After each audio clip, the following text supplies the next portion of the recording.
Alright, how's it going everybody? Welcome back to the open range. Today we're going to be attempting to replace the cord on my angle grinder.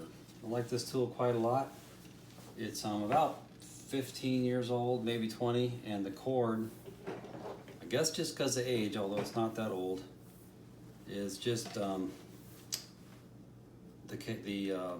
outer protective insulation is just gone in certain cases. I don't know if it's just being in cold weather or being coiled up for too long or whatever, but hopefully this is a simple job.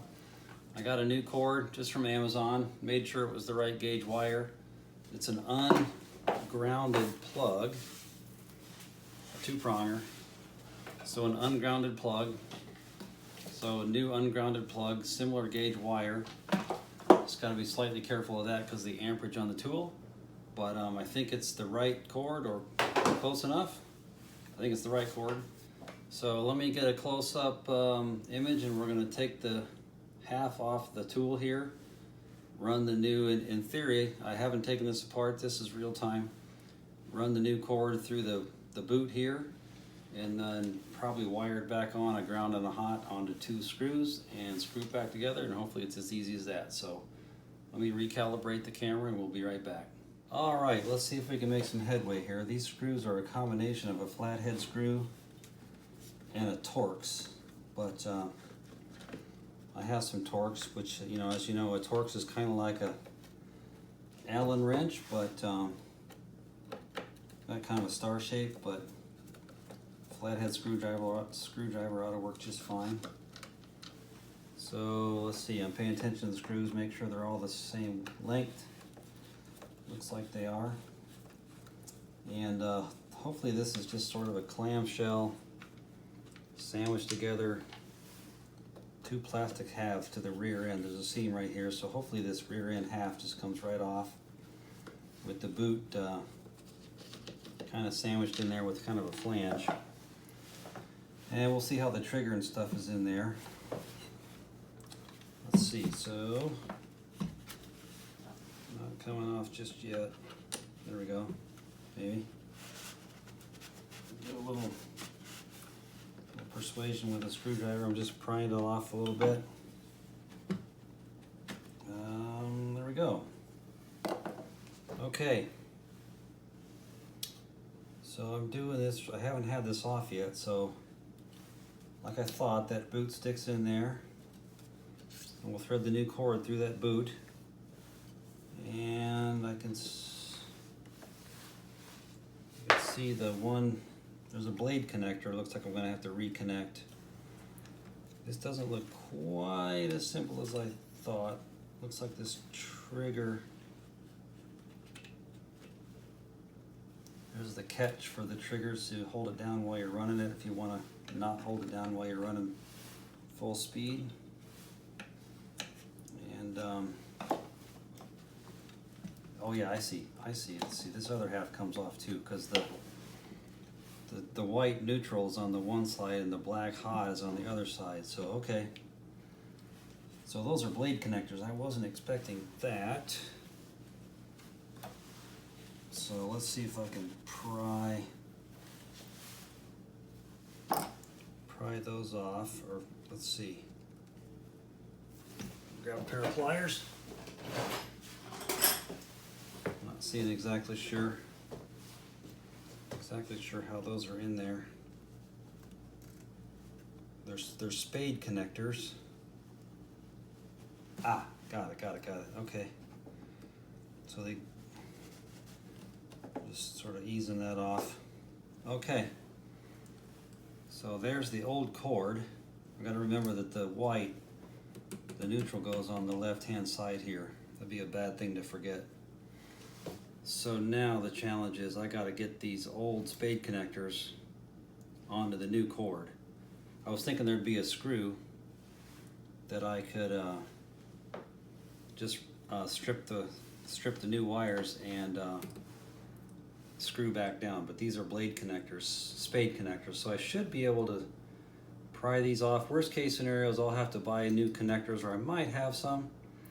So let me, I'm going to stop the camera right there while I figure out what's going on here. I'll strip the wires back, I don't think you need to know how to do that, but we'll pause right there and we'll be back when I figure out exactly how to get these connectors off. Let me explain what's going on here. So I managed to get one of the spade connectors off. It was not trivial. I had to get a couple of really small, or a small screwdriver up under the rounded over connector that squeezes down on the bare wire. So I think I got it, and I think it's reusable. But so next things first here, I'm going to put thread the old boot over the new cord, because that would be completely tragic to get done with this and having forgotten to do that and have to undo it. So there's the new boot, and then it sort of goes in there like so, and I think these wires are, I'm just sort of gauging the length of the wires to see if I need to sort of pre-cut them, and I think I do. Yes, I do. So I'm going to cut those, leave them a little long. You can't cut them too short, you can't add wire back on. So I'm going to cut them about right there, and then strip some bare, wait a minute, strip some bare wire off, and see if we can't get the connector back on there. So yeah, I'm going to cut those there, which I think is going to leave me plenty. And obviously wire strippers are great. I have a pair, but for this little job I am going to just use a pocket knife, and I really don't need much stripped off, maybe a 1/4 inch. So I'm going to just use my pocket knife, being careful not to cut myself. I'm just rolling the wire. I can see the bare wire where I'm cutting, and there, cut that off. And those wires are sort of oriented parallel, so sort of twist them back and orient them back together. Do the white one here, the neutral, while I'm just doing both while I'm at it. That wire is really thin gauge. You can actually cut through a number of the strands of the wire just with a pocket knife. So I'm being a little bit ginger with the cutting. So that new, I should just be able to slip the wire up inside that the connector that I sort of pried apart, and then squeeze it back down. Squeeze it back down with a pair of pliers. It's kind of all about the right tool as usual, but I want to get a nice firm squeeze down in the bare copper with the parts that roll back on the spade connector. I think that's pretty tight. And then there's a couple of parts, or a couple of sort of wings that come out that sort of stabilize the whole affair. And I'm just gonna put some force down on that. And I think that's gonna be okay. If I have a kit of new spade connectors, but these are sort of a sideway jobber. Tell you what, that's nice and tight. That's nice and tight on there. I'm gonna leave well enough alone, I think, and call that good. Call it good enough. Just give it another persuasion there, so get it nice and squeezed down on the bare wire. I'm happy with that. I'm happy with that. So let me let's see so now that's one of them. The other one here, see, this is a little tedious without jamming a screwdriver through your finger, but to pry those pieces of brass up off the wire, I'm going to have to, not sure you're going to see this too well on camera. Let me zoom in, maybe. Zoom in a little bit, see if I can just show you what I'm after here. So that spade connector's got a wraparound brass, and then the brass that go down into the bare wire. for the actual hot connection. So I'm just cramming a screwdriver up under that brass piece, see, and prying it up off of the insulation. And if I can pry it up enough to get a pliers on it, I can pull it back. This is kind of the easy part, to be honest. The hard part is getting that, there we go. Getting that part that's rolled down in the wire, getting that off. I'm gonna show you how I did it. I'm not sure. I did poke myself a little bit there. Not sure I can do the whole thing on camera, but there, I got those rolled back enough. So I took this little screwdriver, must be about 1.5 millimeters across on the blade, and jammed it up under the roll there, and just tried to unroll the brass. It took me 5 or 10 minutes off camera to do that on the other one, but you can't be too aggressive, or if you bend it too much, you might break it off. Oh, can't pull that out. In which case, if you break that brass off of there, you're kind of out of business, and you'd have to get buy a new connector, which is fine and all, but I don't happen to have a set here.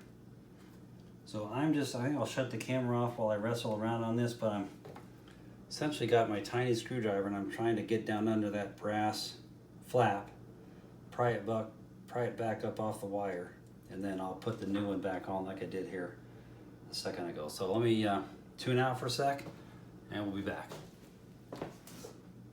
Okay, I got it off. It's a little bit of a cob job, but I think it's good enough. We'll see how I feel about the connection. So I've only got about 1/4 inch of stripped wire, and I'm going to just push that a little bit carefully up in the old connector here. Maybe rotate a little bit so the wires orient a little bit, and see if I can't get that roll to be squeezed nice and firmly down in the bare copper for a good, positive, affirmative connection. So far so good, I think. As you can see that there, I like that. I'm feeling good about that. I'm going to just squeeze it, get it oriented right, and squeeze it a little bit hard to get the brass down in the copper. I don't want any thought of an untight connection. It's kind of got about 4 pairs of pliers going on here. It's kind of about getting the right pair. You can see I just got the corner. I almost need a big pair of pliers so I can really put the squeeze on it. Really mash it down on the. I think that's good though. I think that's good. So these 2 little stabilizing wings, now I'm going to just ease those back over, and those will help hold the whole thing. So yeah, I tell you what, I'm happy with that. So yeah, cool. The new connectors are on. I like it. So let's see if I can't get this assembled. So boot sort of straddles in the housing.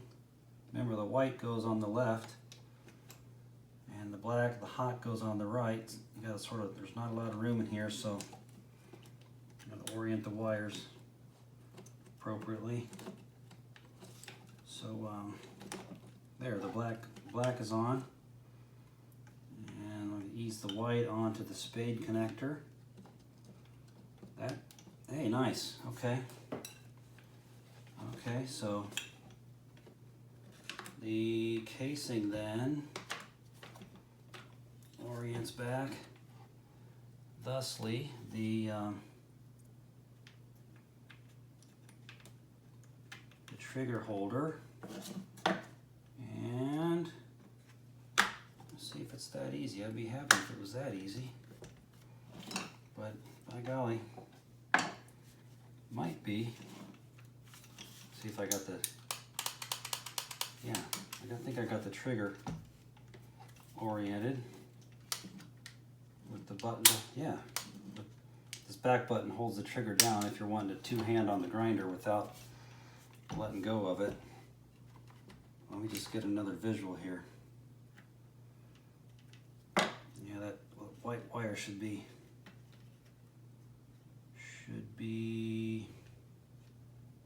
let's see. Yeah, it needs to be inside. There we go.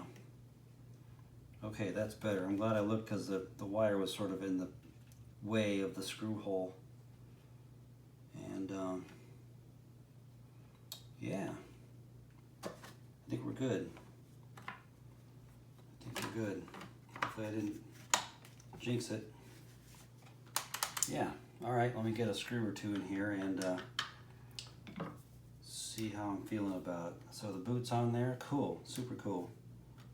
I don't know why that casing broke over the years. This tool is, I rely on it for sharpening mower blades. This is a sharpening wheel on here, but you can put a cutting wheel on there. So the main things I use this for sharpening mower blades, but I also use it once in a while for cutting metal with a cutting wheel on there.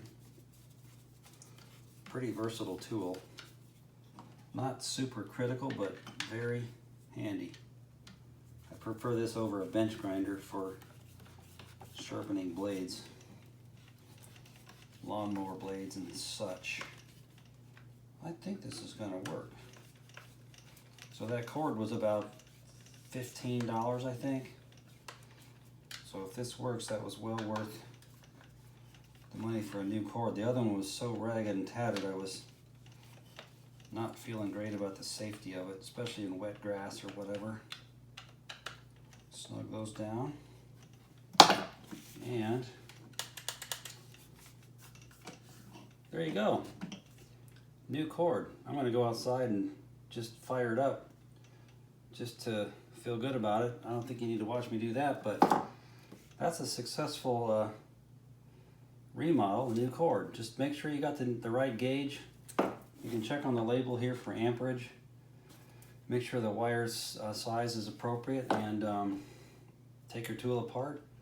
I was hoping for just screws to wire the bare wire back onto to an actual just screw, but had to finagle that spade connector off there and do that, but not too huge of a deal. So there you go for an obscure open range video. You never know what you're gonna have here. So thanks for hanging in there, if in fact you did, and we'll see you on the next time working on an angle grinder in the bike shop. You never know. Take care.